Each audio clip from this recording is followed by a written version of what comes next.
Bueno, pues buenas tardes a todos y a todos los que nos acompañan desde nuestras redes. Pues es un enorme gusto tener esta segunda sesión de nuestro ciclo de conferencias de historia, historias, historiadores y campos para la historia. Debo comentar un poco cómo nace esta propuesta y es identificar a los nuevos historiadores, a los que están construyendo la nueva historia chiapaneca, que están observando, como decía Ulises en la sesión anterior, todo este abanico de posibilidades en investigación, que están construyendo nuevas historiografías y nuevas formas de entender lo que pasó y cómo se está observando también hacia el futuro. No quiero caer en este hecho de la historia como madre de conocimientos y proyección hacia el futuro.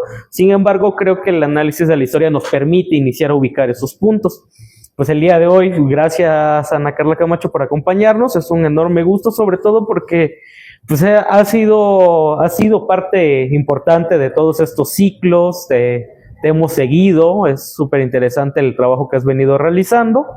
Gracias. Y es un gusto que nos acompañes. Previo a iniciar con las preguntas, que te agradecemos mucho que puedas acompañarnos, pues agradecerle también a la enseñanza que nos presta este espacio para realizar esta entrevista. Que bueno, pues nosotros cuando conocimos tu trabajo de las misiones culturales y saber que la enseñanza estuvo involucrada en parte de ese proceso, pues nos encantó y desde entonces dijimos, a ver, pues hay que tener a esa persona como muy cerca, y eso, pero bueno, pues antes de que yo siga, ¿no? Como en esta dinámica, pues nos gustaría que te presentes, que nos cuentes un poquito de ti. Ok, bueno, antes que todo le doy las gracias por esta oportunidad de estar aquí.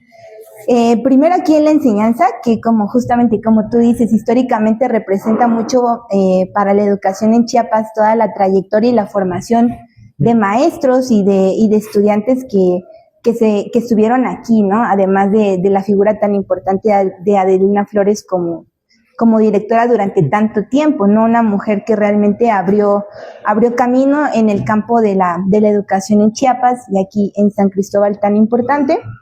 Y bueno, y les doy las gracias también por esta invitación y por todo el seguimiento y el apoyo que me han dado justamente en la divulgación de las investigaciones que he hecho en torno a la educación en Chiapas.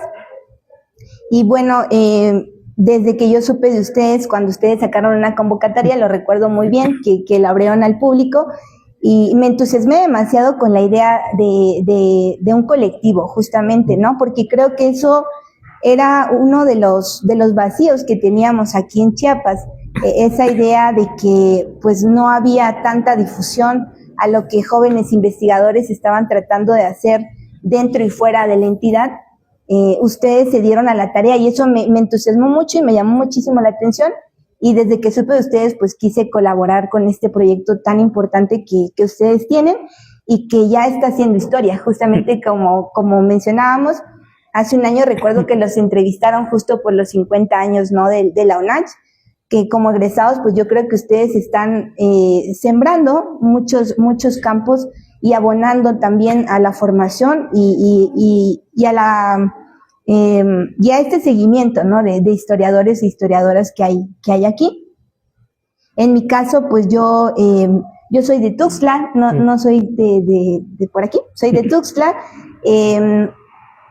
Realmente cuando surge esta inquietud de estudiar historia, pues claro que tenía la referencia, ¿no? de la UNACH aquí en San Cristóbal, pero justamente pues por eso también de la cercanía en el sitio en el cual yo vivía, que es Tuxtla, finalmente decido inscribirme a la UNICACH, que como ustedes saben también allá ya tenían en ese momento aproximadamente 10 años de haber abierto la Escuela de Historia en la UNICACH, y en ese momento, pues, cuando surge esa inquietud a partir de diferentes lecturas y una serie de circunstancias en mi vida que me fueron acercando cada vez más a la historia, finalmente, pues, decido inscribirme ahí.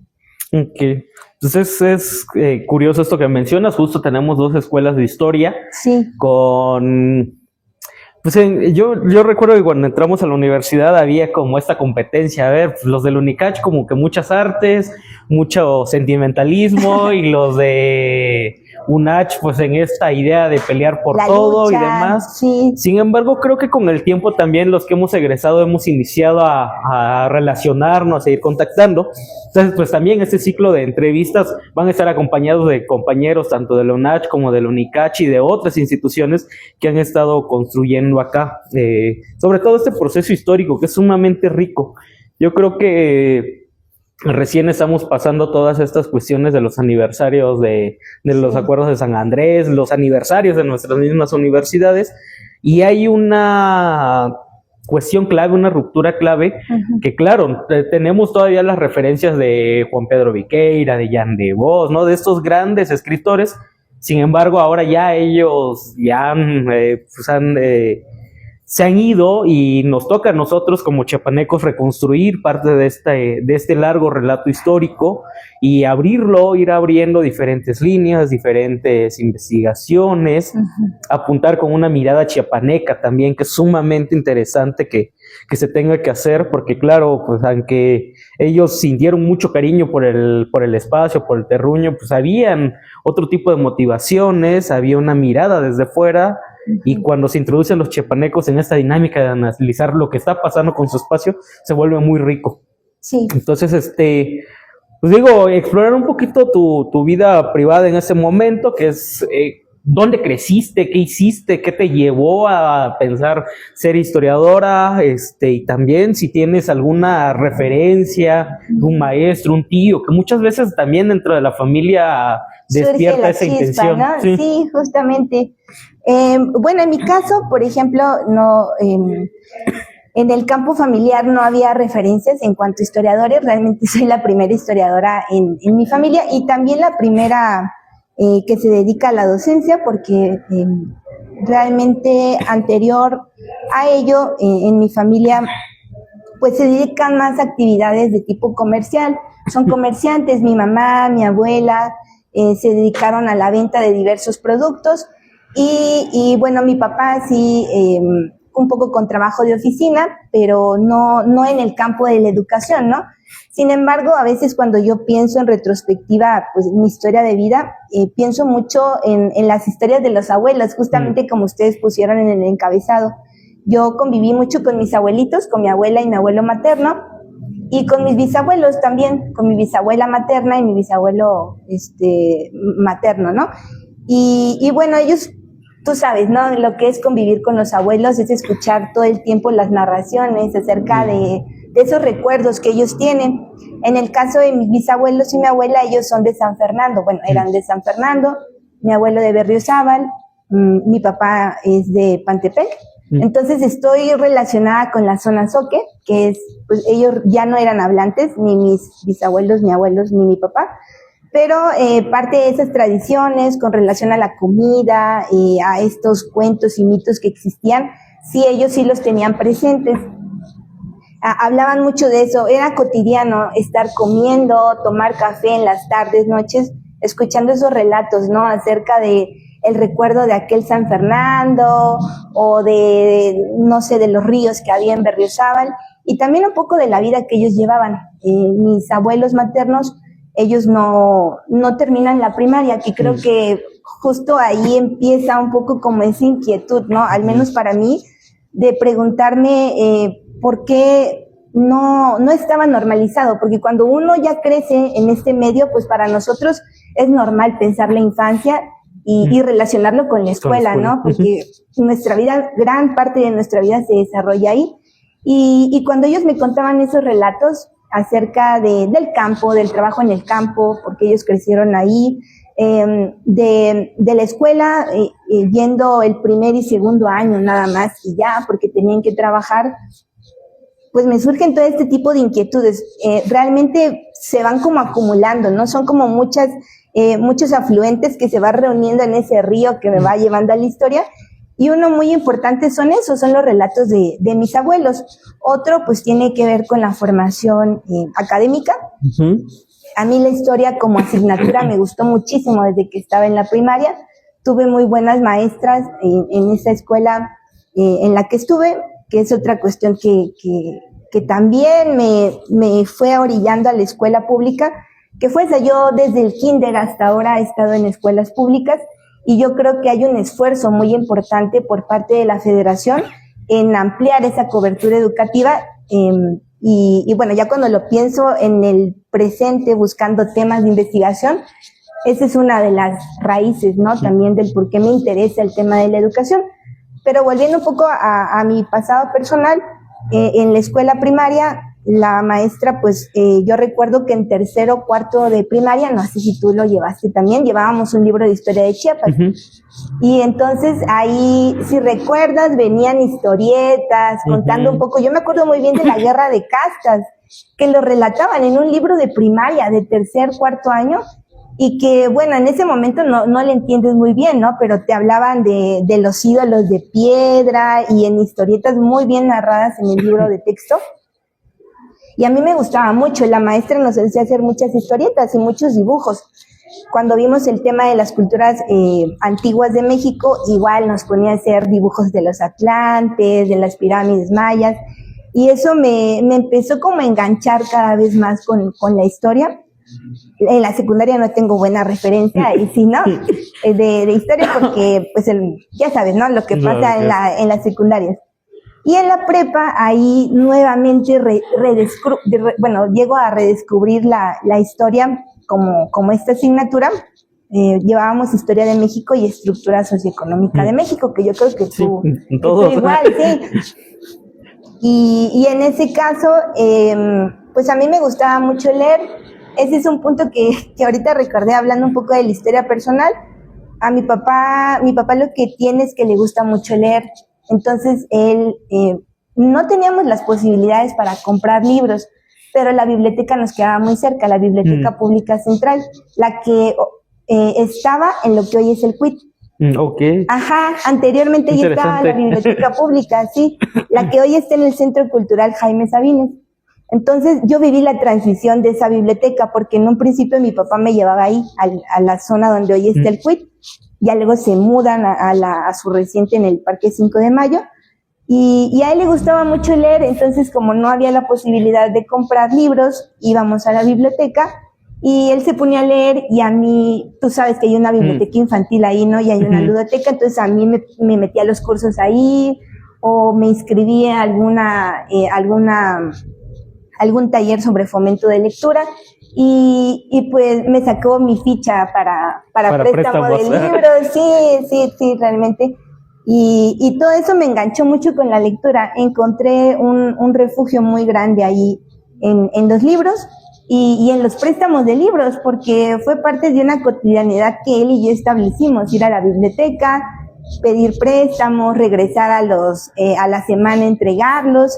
Y bueno, así fue también como me gustó empezar a leer, en esa afición compartida, ¿no? Con mi familia, y ese vínculo con la biblioteca, que hasta hoy en día yo sigo asistiendo a la biblioteca pública. Sí, yo creo que para personas que pues no tenemos suficientes recursos para estar comprando libros, que tú sabes que a veces llegan a ser muy caros, la biblioteca pública es un gran espacio de acceso, en el cual nosotros podemos acercarnos en cualquier momento, y que espero que en algún momento podamos hacer más para rescatarlas. Exacto, y rescatarlas a veces del abandono en el cual están ante la falta de recursos y demás cuestiones, ¿no? Pero bueno, entonces yo llego a la preparatoria, estudié en Ucobach, y a mí ya me gustaba mucho la lectura, me gustaba mucho la asignatura de literatura que también llevábamos, y la de historia. Y bueno, acontece, yo creo que un hecho y un proceso que me va como a acercar radicalmente y a definir totalmente que yo quería ser historiadora, que es un concurso que se establece por parte del COBACH, en el cual se tenían que hacer una serie de ejercicios, de exámenes para ir a representar al Estado a nivel nacional, en las diversas asignaturas que había en el COBACH: taller de lectura y redacción, informática, matemáticas, formación cívica y ética e historia.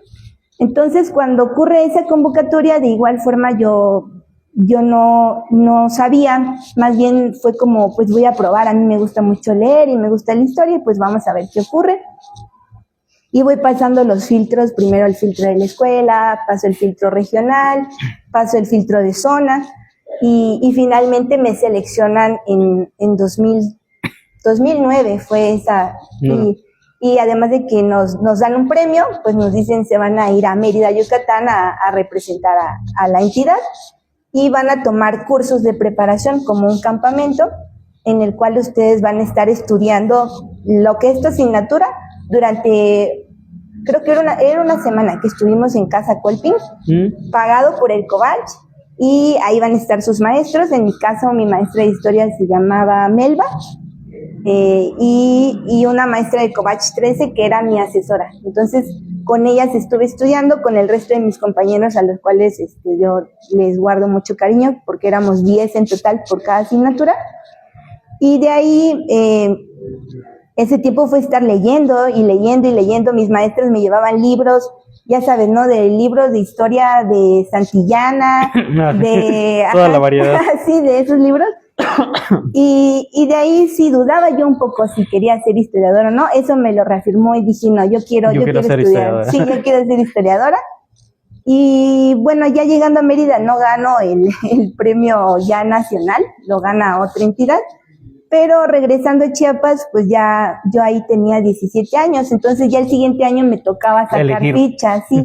Y ya fue como una decisión ante mi familia de sí, voy a estudiar historia, estoy completamente convencida de que esto es lo que me gusta, que en ese momento era solo la idea de leerla, porque tú sabes que a veces la forma en la cual se enseñaba pues era un tanto memorístico, ¿no? No había una mayor estimulación del pensamiento crítico, aunque te voy a decir que el examen con el cual me permitieron ir a la representación nacional fue un examen que yo lo tengo muy grabado, porque generalmente, como te digo, las maestras hacían exámenes de opción múltiple, de estar subrayando, ¿no? Que generalmente era lo que se hacía en los exámenes de historia. Pero en ese examen, que lo hicieron, al final me enteré, maestros de San Luis Potosí, venían muchos apartados de preguntas abiertas. Y entonces venía, por ejemplo, del ZLN, de cuáles eran los alcances a partir de lo que había sucedido en el 94 hasta la fecha. Hablaba acerca del Tratado de Libre Comercio y te pedía que escribieras. Que analizaras. Exacto, sí. Entonces eso también me llamó mucho la atención. Dije, bueno, aquí hay un campo de oportunidad en el cual yo también voy a poder expresar lo que pienso a través de la escritura, que también ya me gustaba mucho. Y eso fue lo que finalmente me enganchó e hizo que entrara a la licenciatura. Pues ese es particular, porque hay como muchos elementos que no son netamente propios. El contexto es sumamente importante, esto que comentas, ¿no? De la convivencia con los abuelos, la relación con tu padre, hacia las bibliotecas. Creo que es algo que va a definir mucho al chiapaneco que va a estudiar historia. O sea, está como muy sensible a su contexto y a la forma en la que lo está viviendo, a cómo se construyen los relatos. Recuerdo este libro que dices de Chiapas, y a mí una de las cosas que yo tengo súper grabadas es el dibujo donde aparecía Pino Suárez muerto. Y me parecía peculiar, no tanto por la escena de muerte, sino por saber que los chiapanecos estaban dentro de la escena política nacional también. O sea, y ya después enterarte de los Larraíz y todos los que han estado participando, eso hace particular, hace que uno se sitúe y dice, bueno, yo como chiapaneco también puedo estar aquí, sí, ¿no? Sí. También puedo estar dentro de ese gran relato. Y lo otro que también me parece interesante es cómo mencionas esta cuestión de los espacios públicos.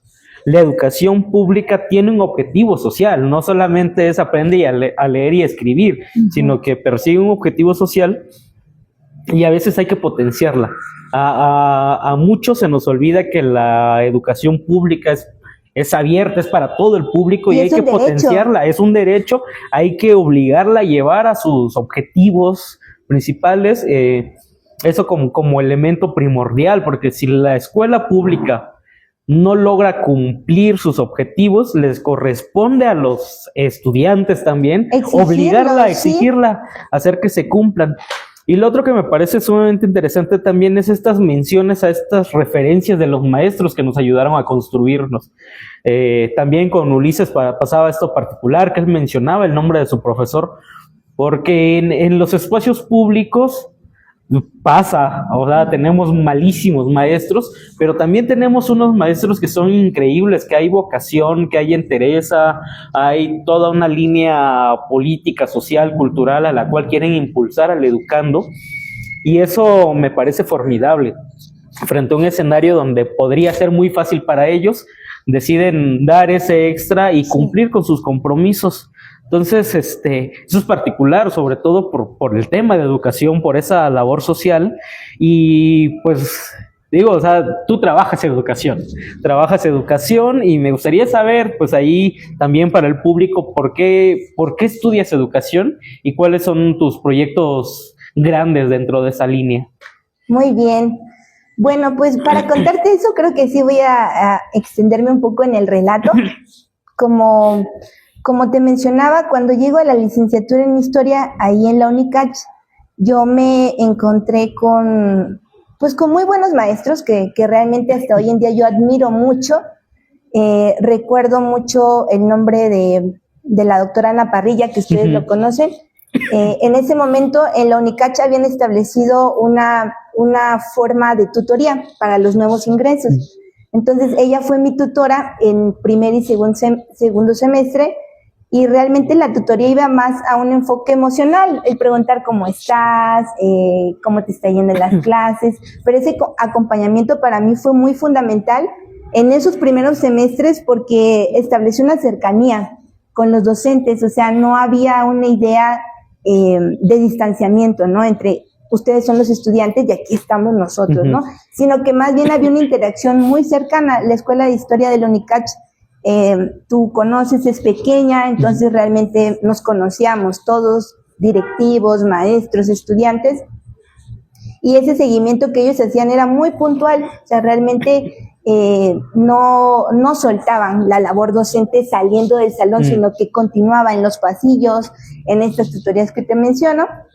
Y bueno, en esos primeros semestres que yo estoy ahí, del primero a quinto semestre que estoy en la licenciatura ahí, pues escuchar a mis maestros, por ejemplo, en el caso de además de la doctora Parrilla, estaba la doctora Rocío dándonos, Rocío Ortiz, estaba la doctora María Eugenia Claps, ahí en la Escuela de Historia, estaba la maestra Tatiana Jiménez, estaba también la doctora Tobar, María Elena Tobar, y bueno, esa percepción que me genera ver tantas mujeres haciendo historia, escribiendo historia, porque aparte de ser docentes, ellas eran muy prolíficas, realmente estaban creando libros y abriendo muchos campos de la investigación.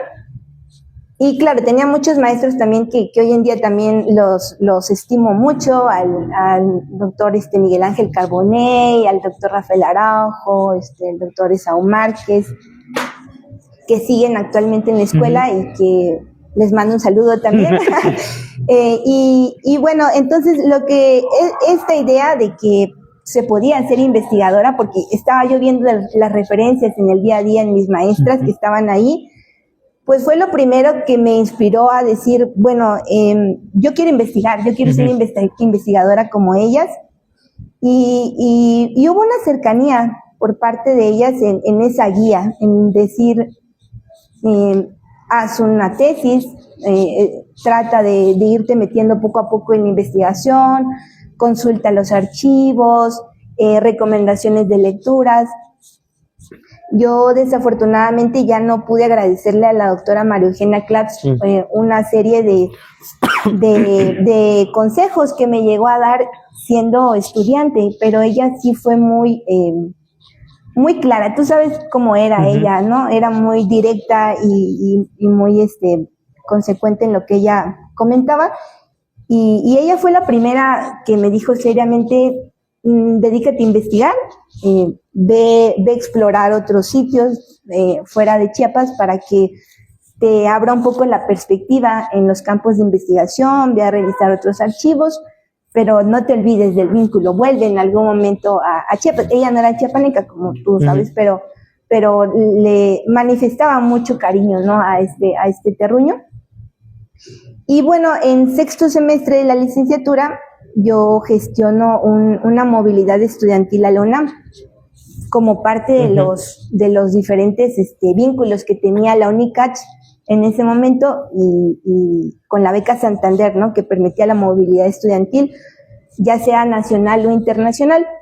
Y bueno, a mí de forma personal, pues la UNAM me llamaba, ¿no? Desde un principio me entusiasmaba mucho la idea. Antes de eso yo había leído mucho a Vasconcelos, había leído sí sobre el Ateneo de la Juventud, el libro de Ulises Criollo, que es la primera autobiografía que hace Vasconcelos, y ya ves que ellos hablan, ¿no?, de la Escuela de Altos Estudios, cuando él funda y da el lema de la UNAM. Entonces yo tenía como ese sueño de ir a conocer un sitio tan importante también para la historia de México, y se logra gracias a la gestión del entonces coordinador, que era el doctor Rafael Araujo, y de la doctora Dorian Palma, que estaba en movilidad, y finalmente logró irme en sexto semestre, y curso materias que, por eso hago la mención, ahí es cuando explota, ¿no?, mi cabeza de, ya creo que ya encontré qué es, porque antes de eso como había mucha diversidad, sí, de temáticas, no ubicaba yo muy bien. Pero cuando llego ahí, tú sabes que hay una diversidad de materias, ahí tú eliges, no hay un establecimiento como de horarios y de profesores y de asignaturas. Entonces, ante la diversidad de espacios y de asignaturas que había ahí, decido entrar a la clase de Educación y Cultura en el siglo XIX con la doctora María de Lourdes Alvarado. Entro al curso de enseñanza de la historia con el doctor Sebastián Pla, Revolución Mexicana con la doctora Josefina MacGregor, México Contemporáneo con el doctor Ricardo Pérez Monfort. Entonces, cuando me empiezo a meter justamente en esto, justo te hago la mención porque eso me va delimitando un poco más: Revolución Mexicana, México Contemporáneo, Educación y Cultura, eso, enseñanza de la historia. Entonces eso como que me empieza a formar las inquietudes que van a definir mi camino en un futuro. Y bueno, cuando yo entro a la clase de Educación y Cultura con la doctora Alvarado, lo primero que ella hace es decirnos: ustedes, el trabajo final es una investigación que van a hacer, pero la van a hacer con fuentes primarias.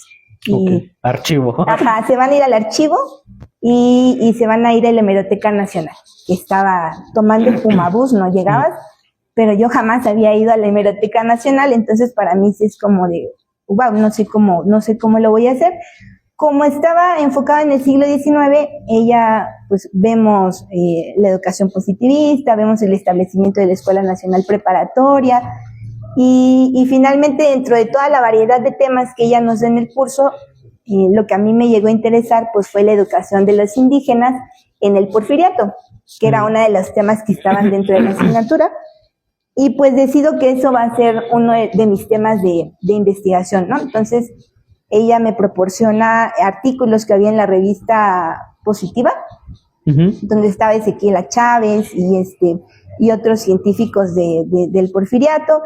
Me acerca a Francisco Bulnes, a Justo Sierra, y me dice, bueno, me acerca había un periódico que era nacional, El Tiempo, creo, y me dice: eso te puede servir, vete a la Hemeroteca Nacional, ve a consultar era un diario católico que justo estaba en contra de la idea de educar a los indígenas, y me dice, y pues compara, ¿no?, qué están diciendo otros periódicos, compara lo que están diciendo estos funcionarios, y ese puede ser tu tema para mi asignatura.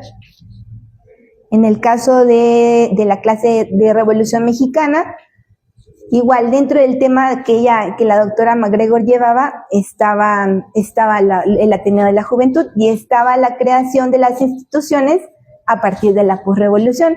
Y entre ellos estaba el tema de José Vasconcelos, así en grande, ¿no? Entonces, igual yo le digo, yo quiero tomar ese tema, que es el de José Vasconcelos, y lo que va a establecer a partir de esta institución que es la SEP, y también me lo acepta, y entonces ahí comienza esos primeros pasos, ¿no? Como de, bueno, voy a intentar buscar información, a ver qué hay sobre ellos, ir a las fuentes primarias, y bueno, de ello entrego un trabajo final, me regreso a Chiapas para terminar la licenciatura aquí en la UNICACH, y para el siguiente año, que es cuando yo ya estaba en octavo semestre, surge otra oportunidad, que es la del verano de la investigación científica, que en ese momento lo impulsaba la Academia Mexicana de Ciencias. Entonces, parte de sus ramas, pues estaba el área de sociales y humanidades para jóvenes recién egresados o a punto de egresar, ¿no?, de la licenciatura. Y de igual forma en la Escuela de Historia de la UNICACH me presentan la convocatoria, me dicen, mira, tú ya estás a punto de egresar, ¿por qué no intentas participar? Me postulo, la única cuestión ahí era que a algunos les daban beca y a otros no les iban a dar beca. Y pues esa era mi inquietud, ¿no? Porque no tenía yo solvencia económica para irme a un verano, es decir, 2 meses, sin la beca, pero finalmente sí me dan la beca completa por parte de la Academia Mexicana, y con eso establezco contacto con una investigadora que era la doctora Lucía Martínez Moctezuma, de la Universidad Autónoma de Morelos. Yo estaba en octavo semestre de la licenciatura, pues le digo, ya me aceptaron, estoy buscando, bueno, realmente ahí te daban una planilla a quienes podías elegir, y ella estaba en la lista. Entonces, pues ya existía Google, entonces pues era de buscar un poquito de a ver qué trabaja esta persona, y ella trabajaba temas de educación, pero ella ya en el siglo XX. Entonces le escribo, me responde, me dice que sí, que ella puede firmar como la asesora de ello, del verano. Nada más que la cuestión, parte de la función institucional que tenía ese verano de la investigación era el hecho de que tú te acercabas a un investigador para aprender, pero lo apoyabas en su proyecto de investigación de él o de ella, ¿no? En el caso de ella me dice, yo te acepto, solamente que hay una cuestión, y es que yo ahorita no tengo un proyecto de investigación. Entonces lo que podemos hacer es que yo te voy a ayudar a ti a hacer un proyecto de investigación. Y como estaba en octavo, me cayó súper bien, porque yo estaba como, no concretaba todavía mi tema de investigación para la tesis de licenciatura. Todavía no lo delimitaba, yo estaba como en la idea de ver un poco del nacionalismo mexicano, con la asesoría del doctor Miguel Ángel Carbonell. La doctora Rocío me estaba apoyando un poco con lo de políticas públicas y educativas, pero no lograba yo delimitar como tal el tema, estaba como cazando diversas ideas, y cuando ocurre esto, yo a la doctora Lucía le digo, tengo un anteproyecto, y si me lo puede revisar para ver si se puede realizar. Ella lo revisa y me dice, ¿sabes qué? Te voy a ver en el Archivo General de la Nación, y ahí platico contigo tu proyecto. Jamás había ido al Archivo General de la Nación. Y bueno, ahí entra el primer reto, ¿no? De, bueno, tienes que volver a Ciudad de México. Este verano va a ser en Ciudad de México, tienes que irte para allá, y yo te veo ahí, y ahí vamos a platicar. Entonces, esa primera vez en el archivo general, pues fue con ella. O sea, ella nos vimos ahí. Me preguntó un poco sobre mis inquietudes, me platicó lo que ella había trabajado, y ella directamente me dijo, yo veo que tu proyecto está un poco encaminado a la educación, pero todavía le estás dando muchas vueltas. Yo he trabajado misiones culturales en Morelos, y a partir de la bibliografía que yo he consultado, te puedo decir que yo no he encontrado misiones culturales en Chiapas. Entonces, lo que podemos hacer, y yo te voy a apoyar, va a ser en buscar en el Archivo Histórico de la SEP ese proyecto, y busquemos las fuentes aquí.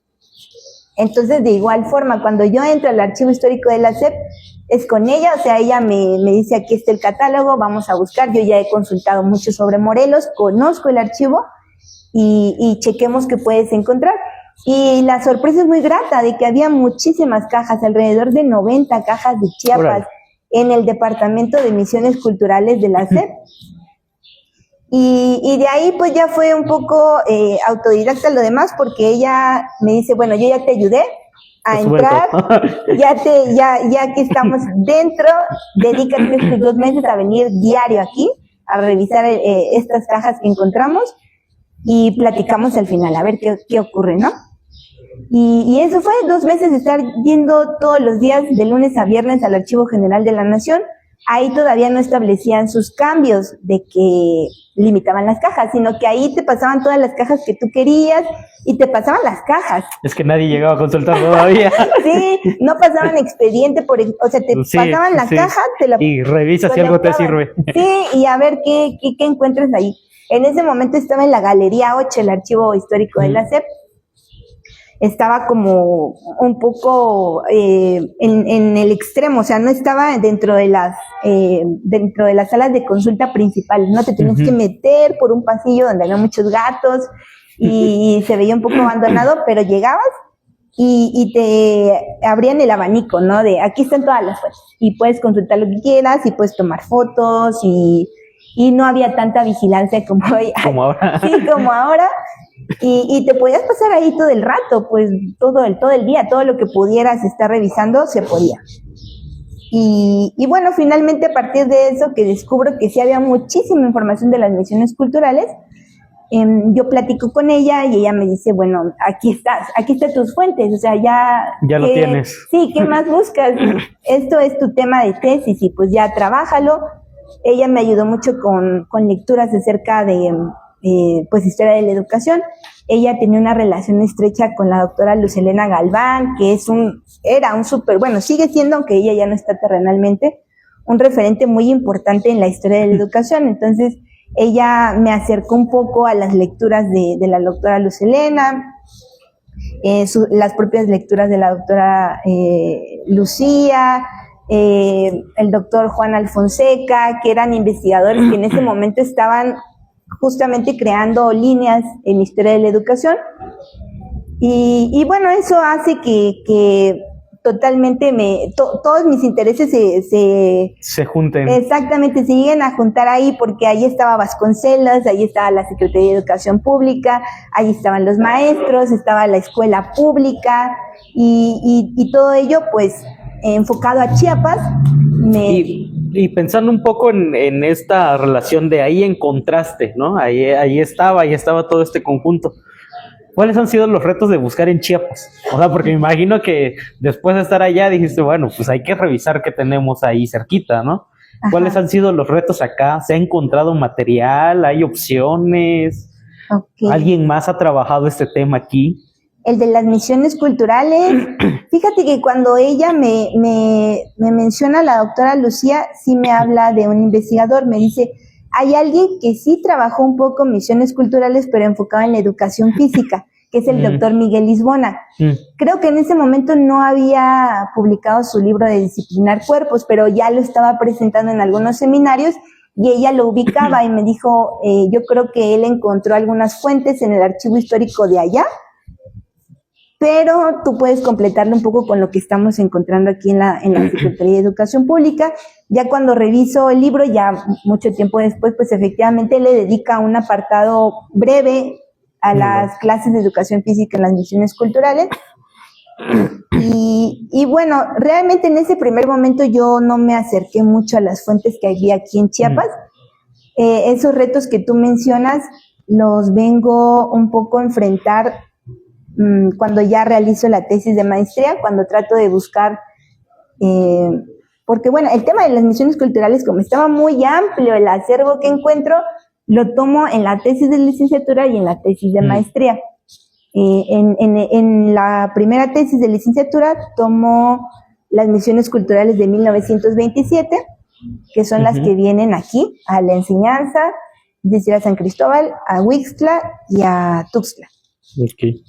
Y en la de maestría, con el proyecto con el cual entro con misiones culturales, pero ya en comunidades netamente rurales, que era Teopisca, era Berriozábal, Chiapa de Corzo y San Antonio de la Grandeza, que es cuando llegan a 1928.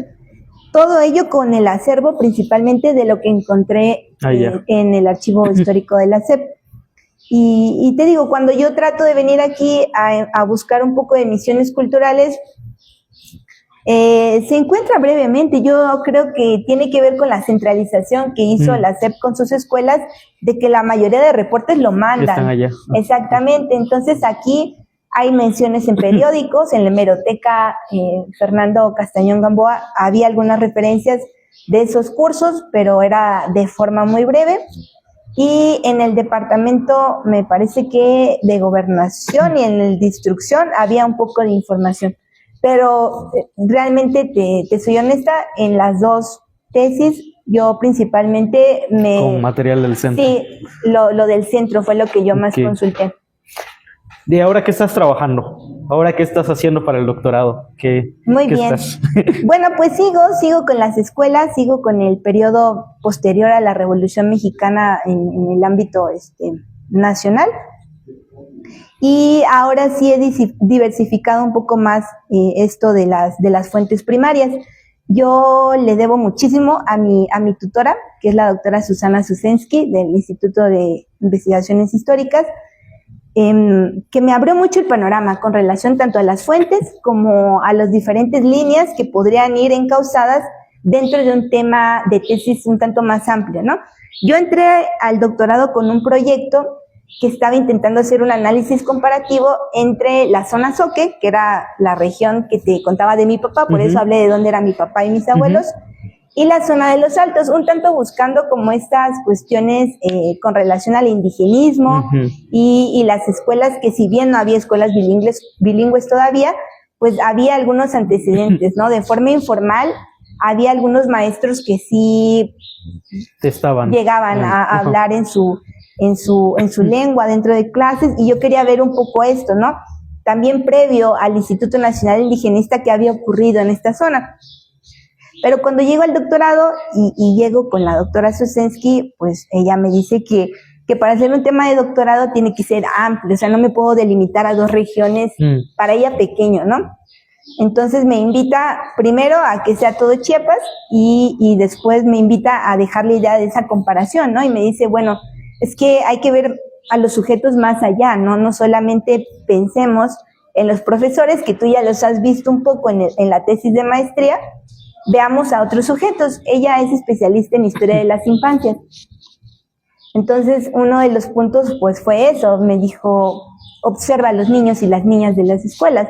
Realmente tú estás encontrando algunas fuentes que nos pueden ayudar a reconstruir un poco también de la vida cotidiana de las niñas y niños, de las familias, en torno a la escuela, sí, pero también cómo es estas percepciones, las representaciones que están haciendo sobre la escuela, ¿no? No solamente sobre la acción de estar dentro de un espacio como es la escuela, sino también estas nociones que se forman entre los diferentes grupos sociales que están conviviendo en torno a la escuela.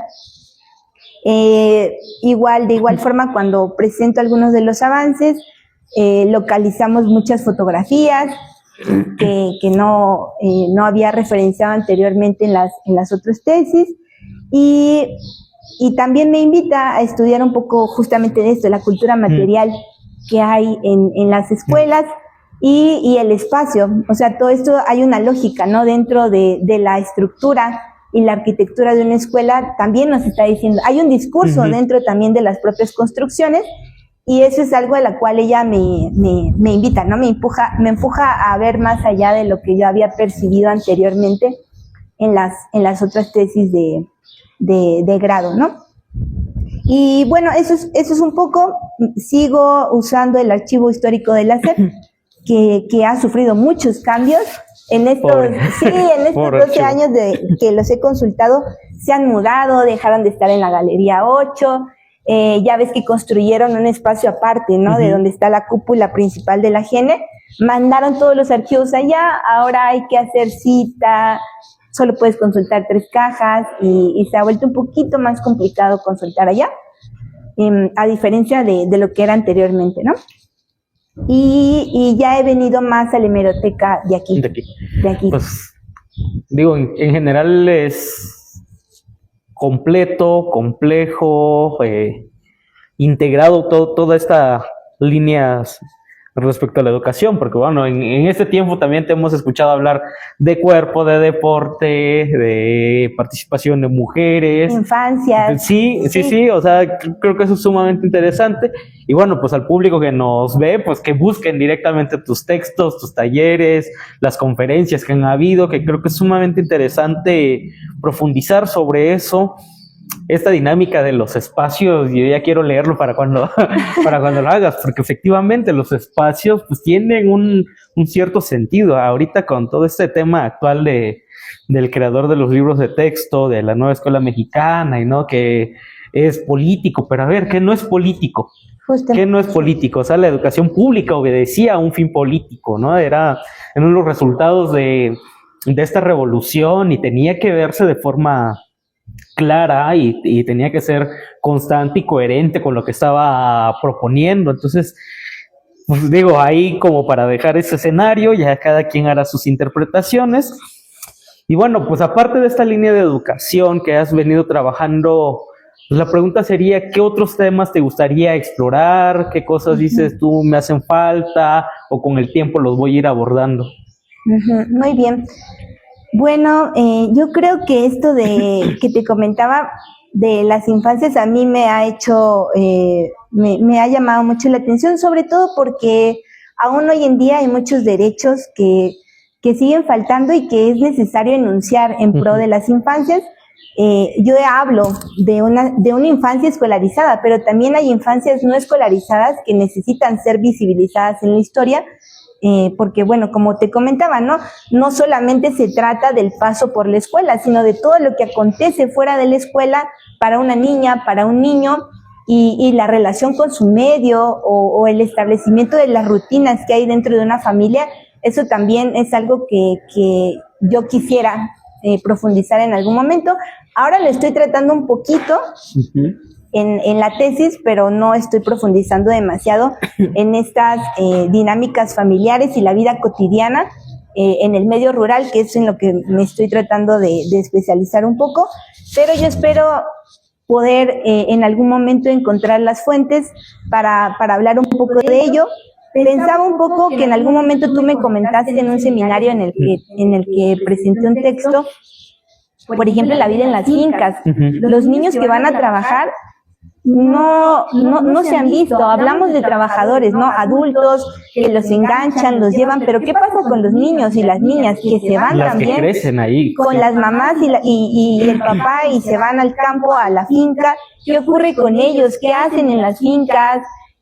Ayer escuchaba un conversatorio de Cristina Patistán, y ella hablaba de esta romantización de la vida rural, porque ella mencionaba, hay mucha violencia también en el medio rural, y justamente las niñas y niños son uno de los más afectados en estas dinámicas de adultos en los cuales se desdibujan tanto los derechos como su participación.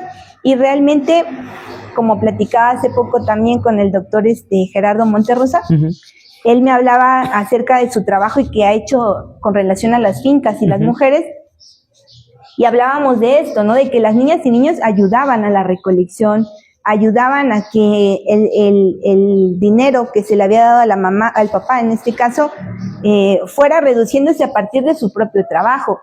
Pero como él me mencionaba, justo los archivos, los documentos que quedan, hablan muy poco, y por eso se ha dificultado tanto, hacer un estudio sobre las infancias en el medio rural, en el medio urbano. Quizás en el medio urbano es más sencillo localizarlos, pero eso es algo a lo que estoy pensando ahorita, tanto en historia de la vida cotidiana, historia de las infancias, historia de las familias aquí en Chiapas. Entonces es interesante, esperemos que pueda haber tiempo suficiente para realizarlo, porque pues, efectivamente ese tipo de investigaciones no hay. Yo estuve revisando hace un tiempo algunos informes de gobierno y la creación de las escuelas y todo, y se mencionaba construcción de kinders, escuelas de oficios para obreros, como toda esta variedad que va a ir surgiendo en el medio rural.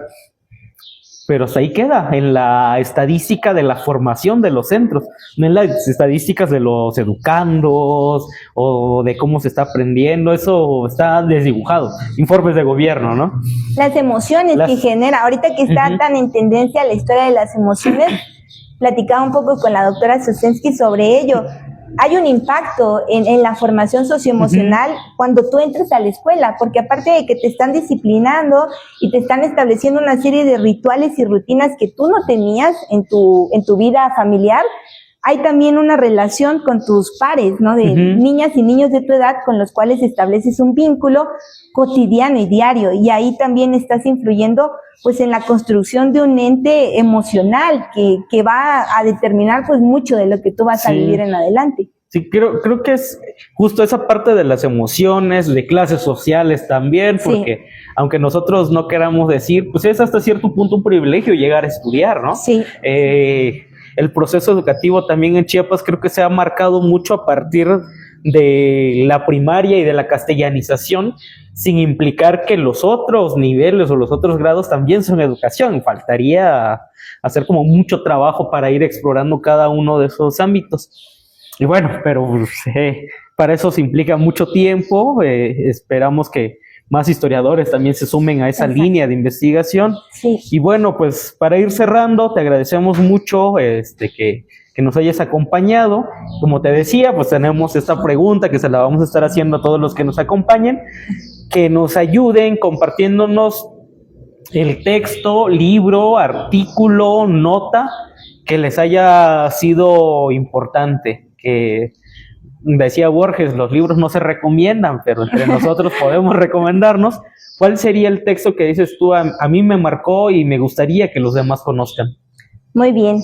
Es sobre historia de Chiapas y es un autor que yo estoy seguro que muchos lo conocen, y es del doctor Stephen Lewis, La Revolución Ambivalente, que, bueno, cuando yo localicé ese libro, estaba todavía en inglés, no lo había traducido Simsur en ese momento, y para mí fue un parteaguas en cuanto a la noción que yo tenía de la historia de la educación en Chiapas. Tú sabes que él fue el pionero al investigar las escuelas, la relación de los diferentes grupos de profesores que llegan a la entidad o que se forman aquí en Chiapas. Habla también de las escuelas artículo 123 un poco. Entonces él hace un trabajo excepcional al recuperar mucha información documental justo del archivo histórico de la SEP. Él fue el primero que llegó a ese archivo a consultar las cajas sobre Chiapas, y creo que es fundamental para todo chiapaneco leer ese libro, además de que la forma en la cual el doctor Stephen escribe realmente te invita a continuar no solamente la lectura, sino a continuar las interrogantes, porque no deja algo tajantemente cerrado, sino que él abre vías y abre ciertos caminos, que fue lo que a mí me pasó, que en el cual él descubre un campo, ¿no? Va narrando las diferentes etapas y los sucesos y diversos actores involucrados, pero también pues deja la interrogante, ¿no? De, bueno, ¿y qué está aconteciendo en esta región? ¿Qué es lo que ocurre posteriormente, por ejemplo, a partir del establecimiento de la escuela socialista? ¿Qué ocurre con actores, por ejemplo, como Manuel Castellanos? Personajes. Sí, exacto. Entonces, para mí leer ese libro, me costó muchísimo leerlo en inglés cuando lo encontré primero ahí, y celebré muchísimo que Simsur lo haya traducido y lo haya puesto además público para descarga. Yo creo que ese es el libro que más me ha inspirado también a seguir en la historia de la educación, además de que de forma personal yo admiro muchísimo al doctor Stephen, y es una persona no solamente como historiador, un historiador íntegro y notable, sino como ser humano lo aprecio mucho. Vale, pues muchísimas gracias, la verdad es que muchísimas gracias. Lean La Revolución Ambivalente, sí, buenísimo, es un excelente texto. Y repensando el indigenismo mexicano también de él, y que está en Simsur, Sí, sí, o sea, Indispensable los para textos entenderlo. del doctor son maravillosos en general, ¿no? O sea, creo que apuntan, y bueno, también está dentro del ciclo de nuevas historiografías chiapanecas, ¿no? Sí. Eso creo que constituye que sea un libro a revisar, un libro que se va a volver de cabecera, al igual que las investigaciones que estás realizando. Y bueno, pues como te digo, muchísimas gracias por acompañarnos. Gracias, Muchísimas gracias gracias a ti. al público también que nos acompaña en esta segunda edición. Y pues para recordarles, este ciclo se va a mantener durante todo el año. La siguiente participación es el día 7 de marzo. Nos va a acompañar el compañero Cristian Reyes Castillo. Él es arqueólogo. Actualmente está haciendo el doctorado en la UNAM y tiene un proceso de investigación que me parece particular. En lugar de utilizar LIDAR, porque pues no hay recurso para el LIDAR, él utiliza algunos medios más propios para ir encontrando sitios arqueológicos en una zona donde es muy poco investigada. Pero bueno, pues eso ya nos lo compartirá él. Pues mientras, muchísimas gracias. Gracias, Gregorio. Gracias. Gracias por la invitación.